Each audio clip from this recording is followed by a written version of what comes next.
आज़ादी के समय भारत की अर्थव्यवस्था किस प्रकार थी। तो आज़ादी के समय तो सिचुएशन काफ़ी ख़राब थी उस टाइम के ऊपर। अगर प्राइवेट प्लेयर के पास पूरा पैसा नहीं है तो मेन रोल किसको प्ले करना पड़ेगा। तो भगत सिंह जी का भी ये मानना था कि स्टेट का बहुत इंपॉर्टेंट रोल होना चाहिए। कुछ ऐसे लोग थे जिनके पास बहुत बहुत बहुत सारी ज़मीन, ऑन द अदर हैंड कुछ ऐसे लोग थे जिनके पास बिल्कुल ज़मीन नहीं। अगर कल को कभी युद्ध पे जाना भी पड़े कोई डरने वाली बात नहीं, भारत के पास इतना चावल और वीट है कि 2 साल। नमस्कार दोस्तों, स्वागत है आप सभी का आज के सेशन के अंदर।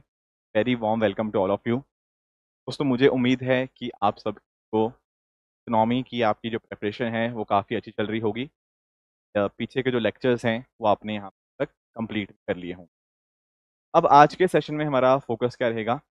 तो लास्ट सेशन के अंदर हमने जब भारत की अर्थव्यवस्था को पढ़ा था ना, तो हमने भारत की अर्थव्यवस्था के अंदर हमने भारत का आज़ादी के समय भारत की अर्थव्यवस्था किस प्रकार थी, Indian economy on the eve of independence, हमने वो सब चीज़ें यहाँ पे डिस्कस कर ली थी। अब आज के सेशन में हम क्या करेंगे, आज के सेशन में हम उसके आगे की स्टोरी करेंगे कि अगर हम बात करते हैं इंडियन इकोनॉमी की,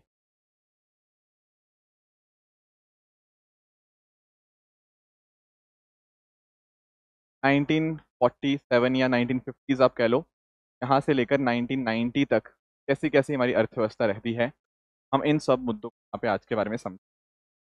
बेसिकली यहाँ पर 3-4 ऐसे मुद्दे हैं जो हमें यहाँ पे कवर करने हैं। जैसे फॉर एग्जांपल एक मुद्दा है आपका प्लानिंग के कॉन्टेक्स्ट में, एक मुद्दा आपकी बुक्स में जो मेंशन्ड है वो लैंड रिफॉर्म्स का है, एंड साथ ही साथ एक मुद्दा आपको यहाँ पे तो देखने को मिलता वो ग्रीन रेवोल्यूशन के कॉन्टेक्स्ट में। तो इन सारे मुद्दों को हम एक एक करके यहाँ पे डिस्कस करना स्टार्ट करेंगे। देखो, पहली चीज मैं आपको समझाता हूँ। देखो, एक कॉन्सेप्ट आता है प्लानिंग का, कॉन्सेप्ट आता है आपकी प्लानिंग का। प्लानिंग हम सब लोग करते हैं, हम लोग भी जिंदगी में कुछ ना कुछ अचीव करना चाहते हैं। तो ये सब चीजें किस में आती हैं, ये प्लानिंग में आती हैं। आप अपने गोल को, अपने टारगेट को कैसे अचीव करोगे, कहीं ना कहीं प्लानिंग करके। जब आप चीज़ों को प्लान करोगे तो प्लानिंग करके वो सारी चीज़ें आ जाएंगी। तो अगर आपको अपना कोई टारगेट अचीव करना है तो प्लानिंग करना बहुत बहुत इंपॉर्टेंट है। क्यों? क्योंकि असली प्लानिंग से सही ढंग से हम लोग रिसोर्सेज का यूटिलाइजेशन कर पाते। क्या कर पाते हैं? सही ढंग से हम अपने रिसोर्सेज का यूटिलाइजेशन।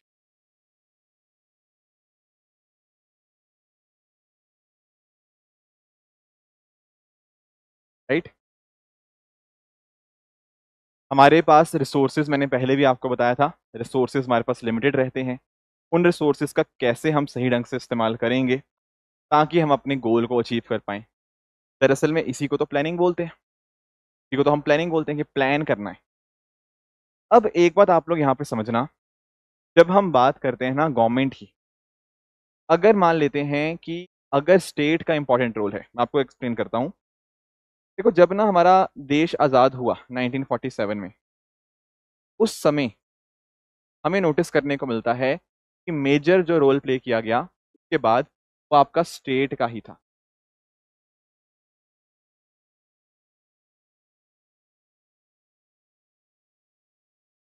अब क्वेश्चन ये आएगा कि ऐसा क्यों, स्टेट ने मुख्य रोल क्यों प्ले किया। मैं आपको समझाता हूँ। देखो, आप आज़ादी के समय सोचो, मैंने आपको लास्ट लेक्चर में बताया था कि भारत की अर्थव्यवस्था आज़ादी के समय कैसी थी। तो आज़ादी के समय तो सिचुएशन काफ़ी ख़राब थी उस टाइम के ऊपर। हमारे पास जो लिटरेसी रेट थी वो 16% के आसपास थी, है ना। हमारे पास और भी दिक्कतें हमें देखने को मिलती हैं उस टाइम के ऊपर। एग्रीकल्चर अच्छी स्टेट में नहीं था, जस्टिस सिचुएशन अच्छी नहीं, और साथ ही साथ इंडस्ट्रीज जो थी वो कहीं ना कहीं ब्रिटिशर्स ने पूरी तरह से तबाह कर दी थी। तो यहाँ के बाद क्या होता है, प्राइवेट प्लेयर इंडिया में ना के बराबर था, है ना। प्राइवेट प्लेयर जो था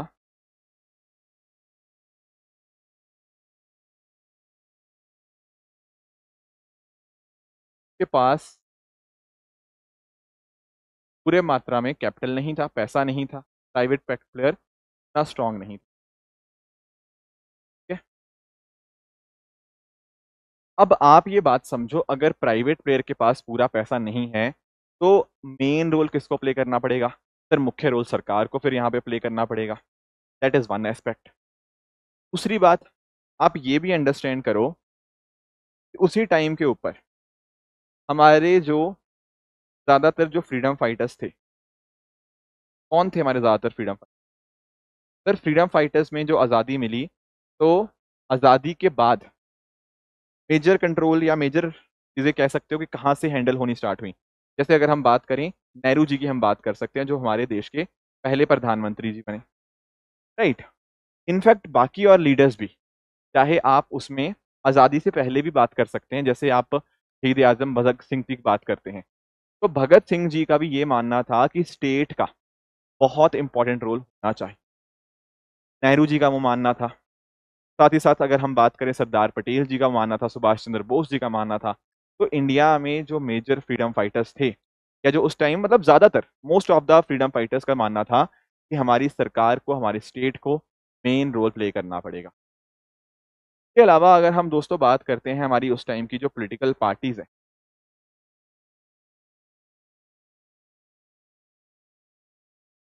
इन पॉलिटिकल पार्टीज में आप यहाँ पे नाम देख सकते हैं, जैसे आपका इंडियन नेशनल कांग्रेस में मेन पार्टी थी, Hindustan socialist Republican association HSRA हो गया, ठीक है, कांग्रेस सोशलिस्ट पार्टी हो गया, और भी इनफैक्ट जो अदर बाकी पार्टीज थी, उन सबका यही विचारधारा थी कि सरकार को, स्टेट को मेजर मेजर रोल प्ले करना चाहिए।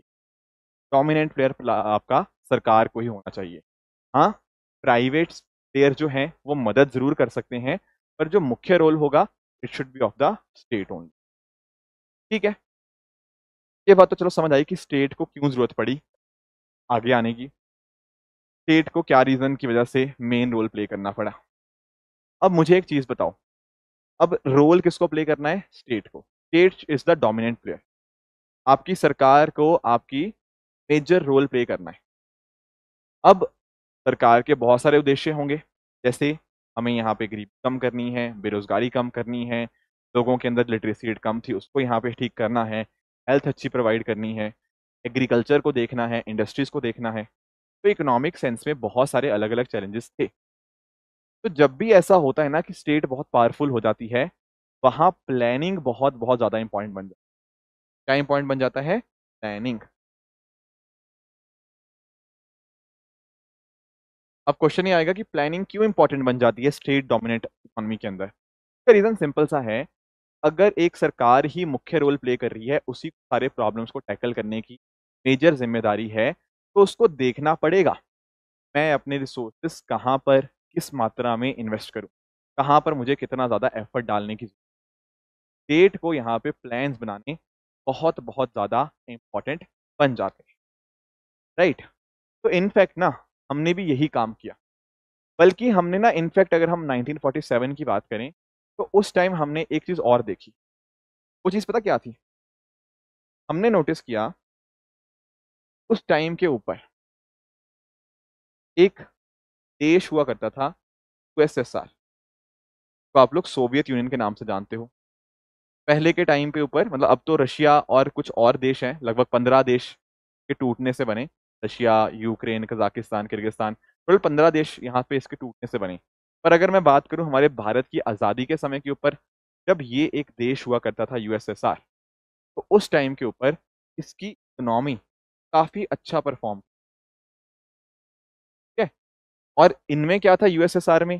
सर ये तो एक सोशलिस्ट तरह की अर्थव्यवस्था थी, जहां वहां की सरकार का मेन रोल था। तो ठीक है, और ये कैसे कर पा रहे थे? How was it possible for them to sure की इकोनॉमी अच्छी हो? के पीछे कारण था, ये लोग पंचवर्षीय जिसको हम लोग अंग्रेजी में 5 ईयर प्लान के नाम से जानते हैं। तो USSR दरअसल में इन पंचवर्षीय योजनाओं के ऊपर फोकस करता था। 5-5 साल के प्लान वो बनाता था, फिर अपनी प्रोग्रेस को रिव्यू कर।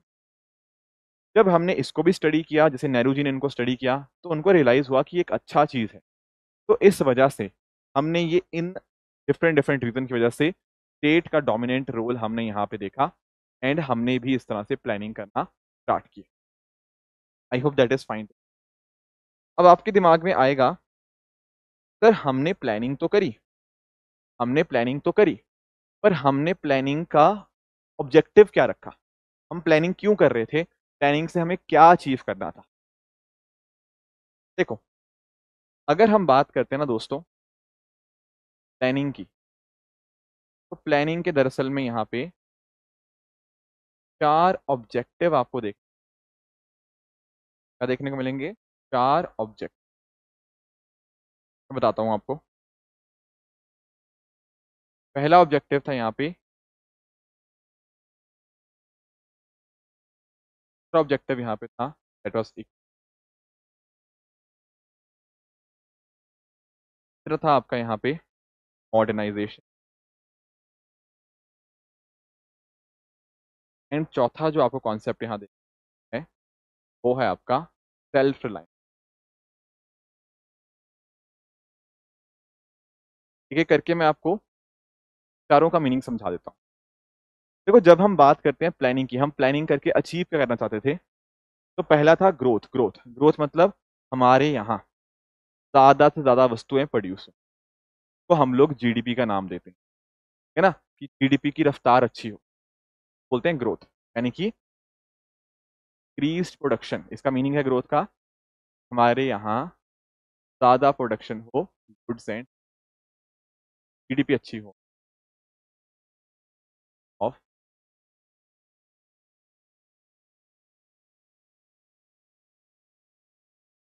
ये था ग्रोथ का मतलब, गुड्स एंड सर्विसेज का जो प्रोडक्शन है वो होना चाहिए ज्यादा से ज्यादा। दूसरा यहाँ एक वर्ड है इक्विटी। ध्यान से देखो, ये इक्वालिटी नहीं लिखा है यहाँ पे, the word is here equity. हम लोग क्या चाहते थे? मान लेते हैं जैसे फॉर एग्जांपल हमारी देश की तरक्की हो, ठीक है, अब उस तरक्की में कुछ ऐसे लोग होंगे जो थोड़ा शायद पीछे छूट गए, तो कुछ ऐसे जरूरतमंद होते हैं जिनको ज्यादा मदद की रिक्वायरमेंट होती है, तो सरकार वहां पर उनको एक तरह से ज्यादा मदद देगी। हमने ध्यान से पढ़ना, यहाँ इक्वालिटी नहीं लिखा, हमने ये नहीं कहा कि हम सबको बराबर देंगे, नो, हमने ये बोला कि जो ज्यादा जरूरतमंद होगा उसको हमें ज्यादा हेल्प करनी। ध्यान रखने वाली बात ये थी, हमने बोला कि जो सुख और समृद्धि है ना, या फिर आप ऐसा कह सकते हो प्रॉस्पेरिटी के जो बेनिफिट्स है ना, सब में बंटने चाहिए। Benefits of prosperity shared among all, सबके अंदर इस तरह और समृद्धि, ये था एक। फिर आगे कॉन्सेप्ट आता है आपका मॉडर्नाइजेशन का। मॉडर्नाइजेशन का मीनिंग बहुत सिंपल था। मॉडर्नाइजेशन का अर्थ था हमें जो नई टेक्निक है, नई टेक्नोलॉजी है, को अडॉप्ट करना। That is the adoption of new technology. नई टेक्निक, नई टेक्नोलॉजी के अडॉप्ट करना है। टेक्नोलॉजी से ही कहीं ना कहीं हमारी यहाँ पे चीज़ें बेहतर हों। आखिरी कॉन्सेप्ट है सेल्फ रिलायंस। शायद आपने सेल्फ रिलायंस वर्ड ना सुना हो, हिंदी में इसको हम लोग आत्मनिर्भरता के नाम से जानते हैं। हम बोलते हैं ना हमें आत्मनिर्भर बनना, वो क्या है? Is nothing but self reliance. That means what? Need to reduce dependence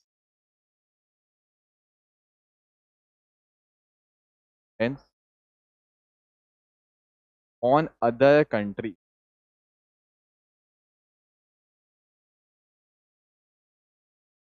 मतलब इम्पोर्ट्स की बात कर रहा हूँ कि हम बहुत निर्भर थे दूसरे देशों के ऊपर, हमने कहा कि हमें यहाँ पे निर्भरता कम करनी है, इंपोर्ट कम करेंगे कहीं ना कहीं निर्भरता कम होगी। तो दैट वाज द फोकस यहाँ पे आपका प्लानिंग। ये 4 जो गोल्स हैं या 4 जो ऑब्जेक्टिव्स है प्लानिंग के, ग्रोथ, इक्विटी, मॉडर्नाइजेशन एंड आपका सेल्फ रिलायंस या आत्मनिर्भरता जो है, ये चारों कॉन्सेप्ट्स आई होप आपको यहाँ पे समझ आ गए होंगे। ये हमारे प्लानिंग के चारों ऑब्जेक्टिव्स आपको यहाँ पे देखने को मिल जाते हैं। ठीक है, एंड इस तरह से हम लोग फिर अलग अलग प्लान्स बनाते हैं, जैसे first 5 year plan, 5 year plan ना, वो हम यहाँ पे एडवांस वाले कोर्सेज पर हम यहाँ पे डेफिनेटली हम डिस्कस। ठीक है, दैट इज फाइन। अब पॉइंट ये आता है कि सर उसी तरह से हमने प्लानिंग के तौर के ऊपर हम लैंड रिफॉर्म्स भी बहुत इंपॉर्टेंट हमने चीज़ें करी। आपने सुना होगा, you must have heard this word, land reform. ये भी पूरा वही टाइम है 1950 से लेके 1990s के अंदर जो बड़े बड़े एक्शन हुए ना, मैं उनकी बात कर रहा हूँ। अब एक चीज अंडरस्टैंड करो, जब हमारा देश आज़ाद हुआ हमने नोटिस किया कि यार कुछ ऐसे लोग थे जिनके पास बहुत बहुत बहुत सारी ज़मीन है। ऑन द अदर हैंड कुछ ऐसे लोग थे जिनके पास बिल्कुल ज़मीन नहीं। अब मुझे एक चीज़ बताओ, हमारे देश की तरक्की कैसे होगी? तरक्की तो तभी हो पाएगी ना जब हर किसी के पास या एटलीस्ट काफ़ी सारे लोगों के पास ज़मीन होगी। ऐसा ना हो कि सिर्फ कुछ ही लोगों के पास सारी की सारी ज़मीन, तो फ़ायदा ही कुछ नहीं है। लोगों के पास जिनके पास ज़मीन नहीं है उन तक भी ज़मीन पहुंचनी चाहिए, तभी हमारा एग्रीकल्चर सेक्टर विकास कर पाएगा, वरना नहीं हो पाएगा। लोगों का विकास भी करना है, एग्रीकल्चर सेक्टर को आगे भी लेके जाना है, तभी पॉसिबल है जब लोगों तक ज़मीन पहुंचे। तो हमने यहाँ पे लैंड रिफॉर्म्स लेकर आए। और एक्चुअली ना अगर हम बात करें इस जो बैकग्राउंड है, हाँ आपको उसको भी अंडरस्टैंड कर सकते हो। हालांकि वो बैकग्राउंड मैंने लास्ट लेक्चर में भी आपके साथ डिस्कस। देखो जब ब्रिटिशर्स थे ना, तो आप लोग जानते हैं कि ब्रिटिशर्स के टाइम के ऊपर आपके पास बहुत ही खराब एग्रीकल्चर सेटलमेंट देखने को मिलती है, खासकर अगर मैं बात करूं आपकी जमींदारी सिस्टम।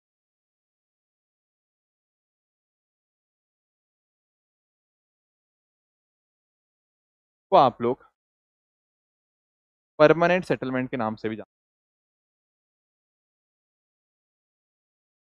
को आप लोग परमानेंट सेटलमेंट के नाम से भी जानते हैं।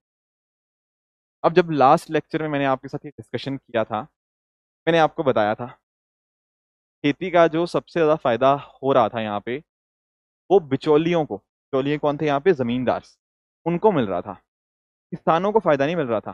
फायदा किसको मिल रहा था? जमींदार को, या फिर वो लोग जो कहीं ना कहीं टैक्स कलेक्ट करते। अब हमने कहा नहीं, ऐसे तो नहीं होना चाहिए, ऐसे तो नहीं होना चाहिए, खेती का फायदा किसानों तक पहुंचना चाहिए।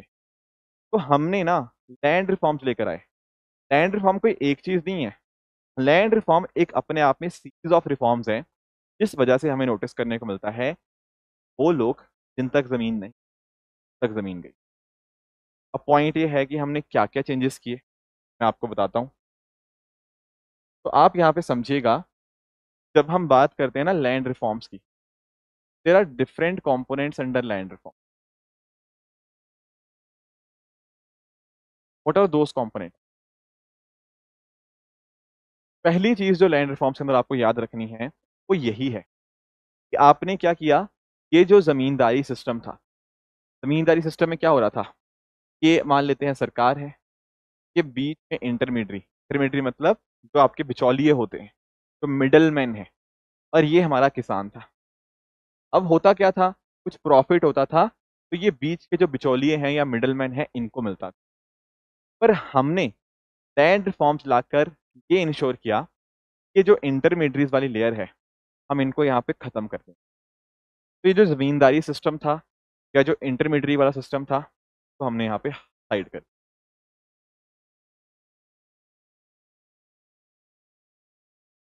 क्या किया गया? अबॉलिश्ड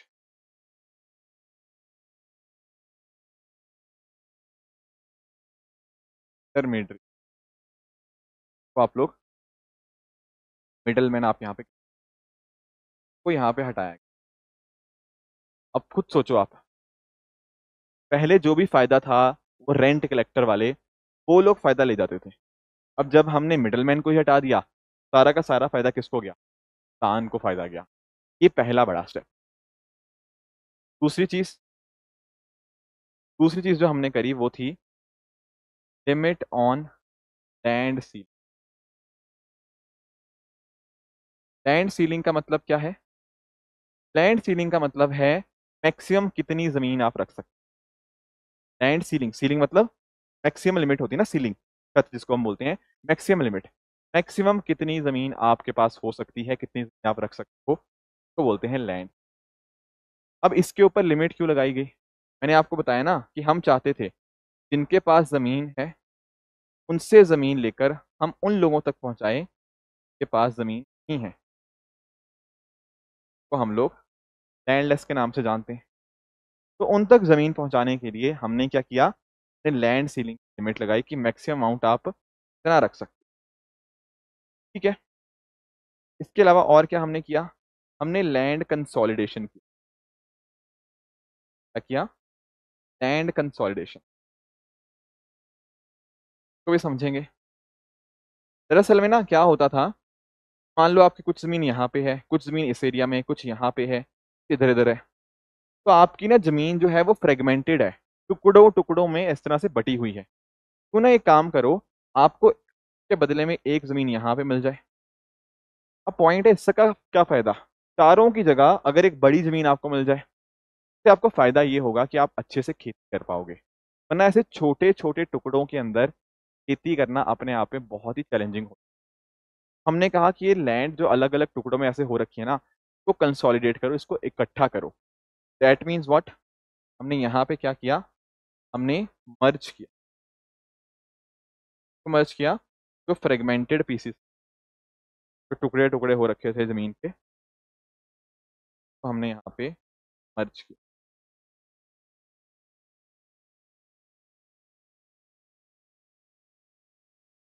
ये कॉन्सेप्ट भी आपका लैंड रिफॉर्म्स के अंतर्गत ही आएगा। और क्या किया हमने यहाँ पे इसके अलावा हमने यहाँ पे टेनेंसी रिफॉर्म्स लेकर।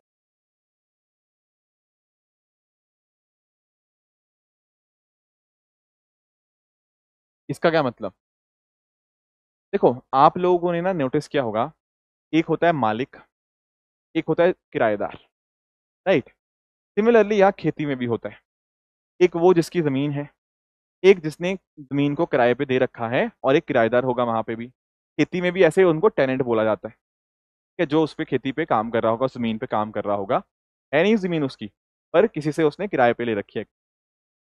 अब पहले क्या होता था कि कभी भी आपके इस टेनेंट को या किराएदार को कभी भी निकाल दिया जाता था। रेंट कितना होना चाहिए उसका कोई लिमिट ही नहीं थी। बेचारे टेनेंट को ना बहुत ज्यादा एक्सप्लॉइट किया जाता था, उसको बहुत ज्यादा प्रताड़ित किया जाता था। तो जब हमने टेनेंसी रिफॉर्म्स लेकर आए ना, हमने ये इंश्योर किया, एक तो टेनेंट को सिक्योरिटी मिले किसकी, टेन्योर की। ऐसे नहीं कि कभी भी निकाल दिया, टाइम कंप्लीट होने पे आप जा सकते हो, पर ऐसे नहीं कि कभी भी लात मार के भगा दिया। दूसरा, हमने यहाँ पे रेंट को रेगुलेट, कितना रेंट हो सकता है, कितना रेंट देना चाहिए उस जमीन के, इसके रिगार्डिंग हमने रेगुलेशन करना स्टार्ट किया। अदरवाइज यहाँ पे हमारे खेती में बहुत ज़्यादा समस्या, ये सब चीज़ें करके हम वो थोड़ा कंट्रोल, ठीक है। के साथ ही साथ हमने कोऑपरेटिव फार्मिंग को प्रमोट किया।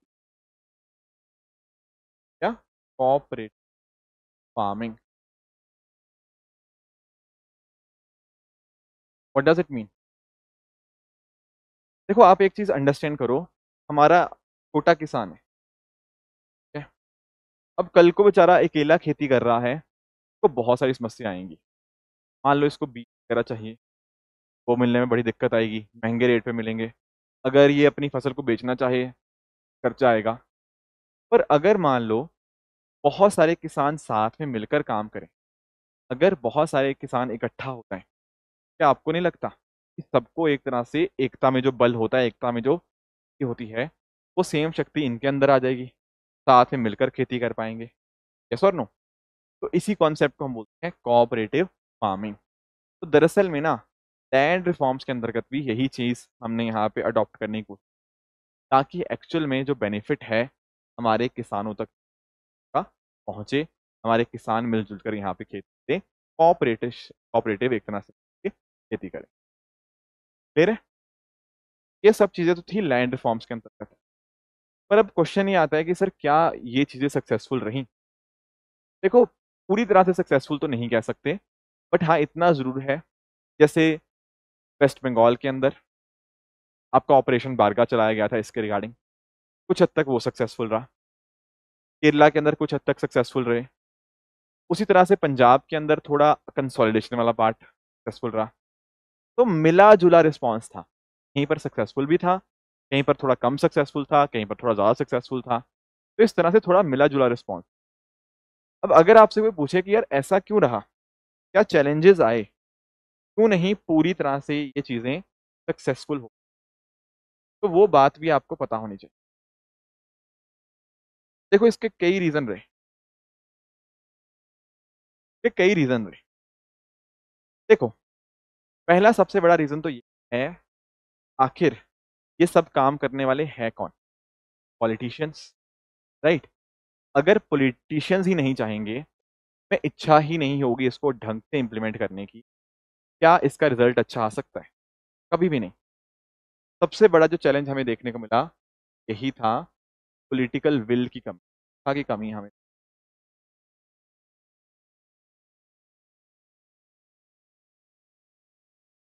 लैक ऑफ पॉलिटिकल, पहली चीज।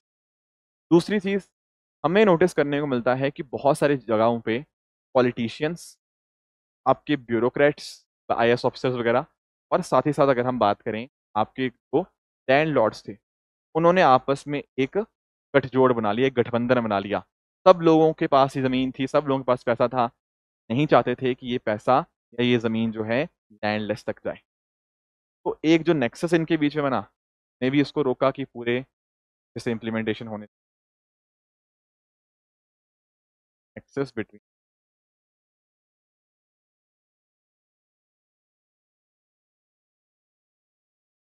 पॉलिटिशियंस,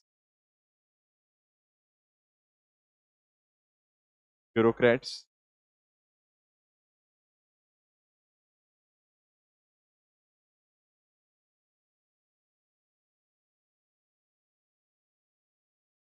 के अलावा दोस्तों बहुत सारी एक्सेप्शन का इस्तेमाल किया गया। तो एक चीज मैं आपको समझाता हूँ, एक कॉन्सेप्ट होता है आपका प्रॉक्सी ओनरशिप। प्रॉक्सी ओनरशिप का मतलब होता है नकली मालिक। कई बार हमें नोटिस करने को मिलता है कि मालिक किसी जगह का कोई और होता है, किसी जमीन का, पर उसने दिखा दिया अपने ड्राइवर को मालिक। मालिक मैं ही हूँ, जमीन मेरे ही कंट्रोल में है, पर मैंने जानबूझ के का जो कंट्रोल है किसी और को दिखाया, ताकि मैं इस तरह के जो लैंड रिफॉर्म्स अंतर्गत चीजें हो रही हैं, लैंड सीलिंग वाली जो बात होती है, तो कहीं ना कहीं मैं यहाँ पे बच पाऊँ। ठीक है ना? ये भी एक तरीका इस्तेमाल किया गया। बाकी आप यहाँ पे नोटिस कर पाएंगे उस टाइम के ऊपर ना बहुत सारे कोर्ट के अंदर मुद्दे गए। ठीक है? ये मुद्दा दरअसल में आपका लैंड रिफॉर्म्स का कंटिन्यूअसली कोर्ट कचहरी के चक्कर खाता रहा। जैसे फंडामेंटल राइट था हमारा, राइट टू प्रॉपर्टी, उस वजह से भी कोर्ट केस बहुत ज़्यादा हुए। फिर कोर्ट में मुद्दा फंसता रहा, फंसता रहा, तो बहुत ज़्यादा लीगल डिस्प्यूट और delay. In legal dispute delays हमें नोटिस करने को मिलता है कि लैंड रिफॉर्म्स कभी भी अच्छे से पूरी सक्सेसफुली इम्प्लीमेंट, ये पूरा का पूरा कॉन्सेप्ट आपका लैंड रिफॉर्म्स का। अब इसी तरह से आपकी बुक्स के अंदर एक और कॉन्सेप्ट गिवन है, वो है आपका ग्रीन रेवोल्यूशन का कॉन्सेप्ट। ये भी बहुत इंपॉर्टेंट और बहुत ही इंटरेस्टिंग चीज, रेवोल्यूशन तो हम लोग हरित क्रांति के नाम से भी जानते हैं। हिंदी के जो बच्चे हैं पता होगा कि revolution is by the name of हरित क्रांति। अब ग्रीन रेवोल्यूशन को अंडरस्टैंड करने के लिए हमें थोड़ा सा इसके बेसिक्स में जाना पड़ेगा कि पहले कैसे हालत थी। आप इस बात को समझिएगा, आप थोड़ा सा 1965 1966 के टाइम पे चलिए। अब 1965 66 में अगर आप जाओगे ना, आपके दिमाग में आएगा कुछ टाइम पहले ही आपका युद्ध होके हटा है, इसका 1962 में, दो चाइना युद्ध।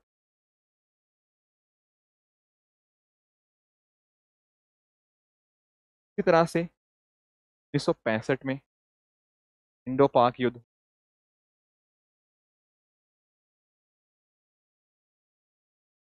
उसी तरह से भारत में लगातार 2 साल का पड़ चुका है। भारत में 1965 और 1966, 2 साल लगातार भारत में सूखा पड़ा। आप जरा सिचुएशन समझो, हमने दो बड़े बड़े युद्ध लड़े। अब देखो, चाइना वाले युद्ध में उतना अच्छा नहीं कर पाए, पाकिस्तान को हमने हराया, पर होता क्या है ना, जब हम युद्ध पे जाते हैं हमारा ध्यान कहीं ना कहीं खेती से थोड़ा सा हट जाता है, क्योंकि पूरे देश का ध्यान कहीं ना कहीं युद्ध को कैसे सपोर्ट करें उसकी तरफ होता है। दोस्तों, खेती यहाँ पर अच्छी नहीं हो पाई, और फिर 2 साल यहाँ पे लगातार सूखा पड़ गया, तो भारत में ना खाने की कमी होगी। और इनफैक्ट इस टाइम के ऊपर हम यूएसए से वीट इंपोर्ट किया करते, हम अमेरिका से मंगाया करते थे।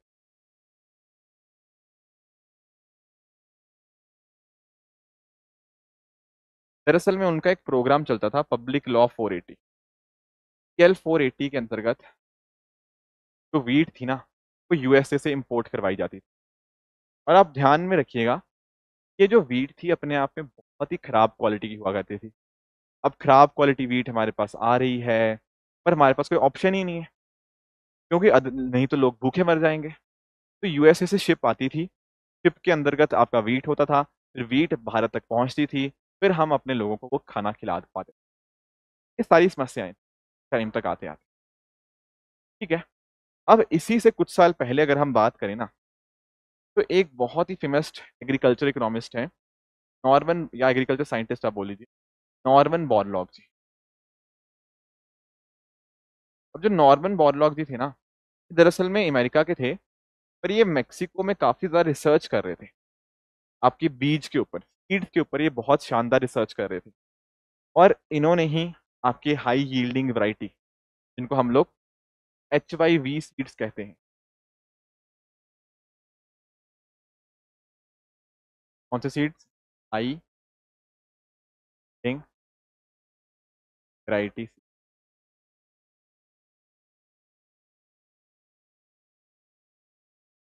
ये डेवलप किए। हाई यील्डिंग वैरायटी सीड का मतलब ऐसे बीजों से है जिनका इस्तेमाल करके आपकी प्रोडक्शन कई गुना बढ़ जाती है।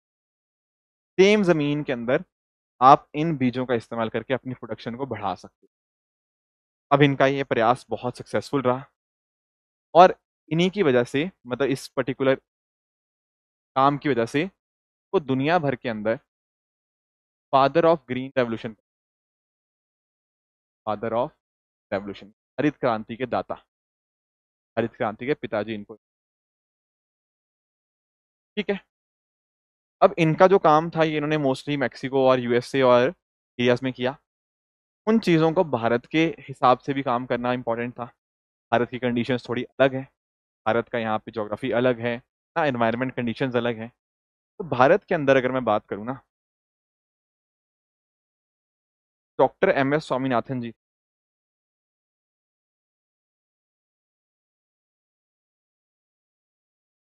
इनका रोल बहुत इंपॉर्टेंट। इन्होंने ये जो सीड्स थे, ये भारत की रिक्वायरमेंट के हिसाब से बनाए, भारत के रिक्वायरमेंट के हिसाब से बने सीड्स, ना कि भारत के अंदर प्रोडक्शन कई गुना बढ़ी। उस कई गुना प्रोडक्शन बढ़ने की वजह से भारत जो था, वो फूड सिक्योरिटी अचीव हो पाई। कहने का मतलब, अब हम दूसरे देशों पे निर्भर नहीं थे, और इसीलिए वो भारत के अंदर फादर ऑफ ग्रीन रेवोल्यूशन का है, is called as father of in revolution in India, father of in revolution India, doctor MS Swaminathan से कहा जाता है, ठीक है। अब कई बार बच्चों का दिमाग में क्वेश्चन आता है, सर क्या ग्रीन रेवोल्यूशन का मतलब ये था, हमने बीज इस्तेमाल करने शुरू किए? देखो, बीज इस्तेमाल करना सिर्फ उसका एक पहलू है, पर ग्रीन रेवोल्यूशन के अंदर कई सारी चीजें आती हैं। जैसे आप अंडरस्टैंड करिएगा, ग्रीन रेवोल्यूशन में एक तो आपके बीज पे जो मैंने आपको बताया, high yielding variety seed, that is there. इसके अलावा हमने अपने एरियाज में इरिगेशन फैसिलिटीज को बेहतर,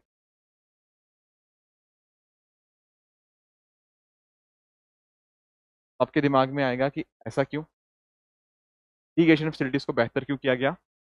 कि आप नोटिस करेंगे, ये जो बीज होते हैं ना, हाई यील्डिंग वैरायटी, इनको ज्यादा पानी की आवश्यकता होती है।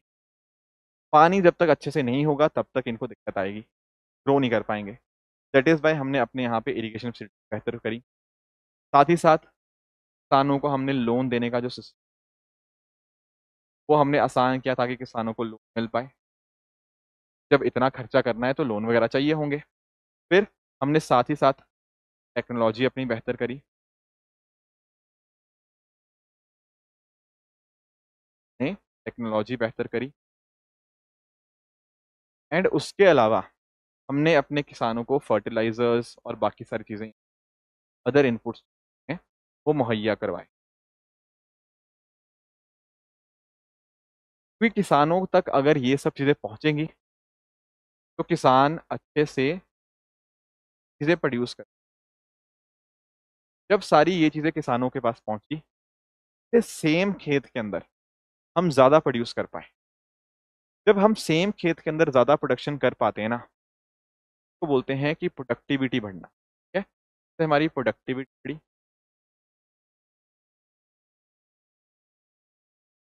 प्रोडक्टिविटी जैसे बढ़ी, हमारा ओवरऑल प्रोडक्शन है जितना हम यहाँ प्रोड्यूस कर पाते थे वो भी बढ़ा। खासकर अगर मैं बात करूँ ना, राइस और वीट का प्रोडक्शन हमारे यहाँ पे इंक्रीज हुआ, ग्रीन रेवोल्यूशन आ।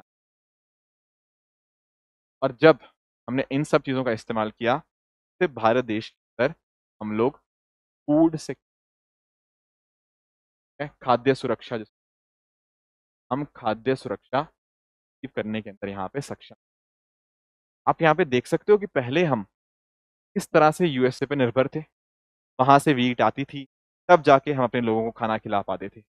पर यहाँ पर ग्रीन रेवोल्यूशन के ये जो सारे कंपोनेंट्स हुए, सीड्स तो अच्छे करे ही करे, पर उसके अलावा ये बाकी जो चीज़ें करी, सबने कहीं ना कहीं हमारे यहाँ पे ओवरऑल प्रोडक्शन हमारी जो देश की वो बढ़ पाई। अनाज ज़्यादा हो पाया, अनाज ज़्यादा हो पाया तो कहीं ना कहीं खाना मिला, खाना मिला, और साथ ही साथ आज के समय तो हमारे पास बफर स्टॉक है। हमारे पास 2 से 3 साल का बफर स्टॉक है। अगर कल को कभी युद्ध पे जाना भी पड़े, कोई डरने वाली बात नहीं। भारत के पास इतना चावल और वीट है कि 2 साल बिना खेती के भी हम यहाँ पे रह सकते हैं। ये कैसे हो पाया? ये हो पाया ग्रीन, क्योंकि हमारी प्रोडक्शन कई गुना यहाँ पे बढ़ गई। और इसी चीज को हम क्या बोलते हैं, इसी कॉन्सेप्ट हम बोलते हैं भारत ने फूड सिक्योरिटी इंश्योर किया। भारत के अंदर जो खाद्य सुरक्षा है वो यहाँ पे हो चुकी, राइट।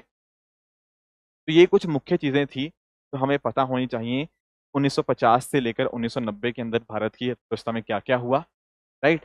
मेजरली देखो ये पूरा का पूरा चीजें थी, ये सोशलिस्ट लेड मॉडल था।